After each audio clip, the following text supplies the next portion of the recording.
Meanwhile, on the export front, South Korea's shipments overseas posted an all-time monthly high in March, driven by semiconductors that appeared largely unaffected by the turmoil in the Middle East. Our Park Jun-han covers the stellar trade performance.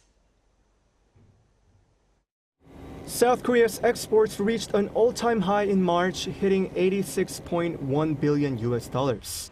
According to the Ministry of Trade, Industry and Resources on Wednesday, exports surged 48.3% on year to set the 10th straight monthly record in exports. With this, exports have surpassed 80 billion for the first time in the country's history. Average daily exports, adjusted for the number of working days, also jumped 41.9% to $3.74 billion, marking the highest level ever recorded for any period. This comes despite March being overshadowed by concerns over the conflict in the Middle East, which impacted the overall economy with rising crude oil prices. The export surge was heavily driven by the semiconductor sector. Chip exports reached a record monthly high of $32.8 billion. This record is 151% higher than the export figure recorded in the same period last year. The growth is backed by skyrocketing memory chip prices, with fixed prices for key DRAM and NAND products jumping between 605 and 863% compared to March 2025.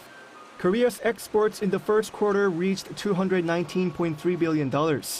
Compared to the export target set for the end of 2026, the first quarter figure is on track, already accounting for nearly 30% of the target.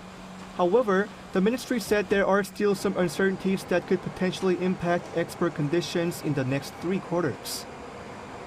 In terms of annual exports, we can expect a figure higher than the initial target of $740 billion. However, given the ongoing economic uncertainty stemming from the war in the Middle East, along with the impact of U.S. tariffs, it is difficult for us to project exports at a significantly higher level at this point, and we are responding to the situation with a high degree of caution. As South Korea stays on track to meet its annual export targets, the focus now shifts to how effectively supply chain risks can be managed and potential disruptions can be minimized. Park Jun-han, Arirang News.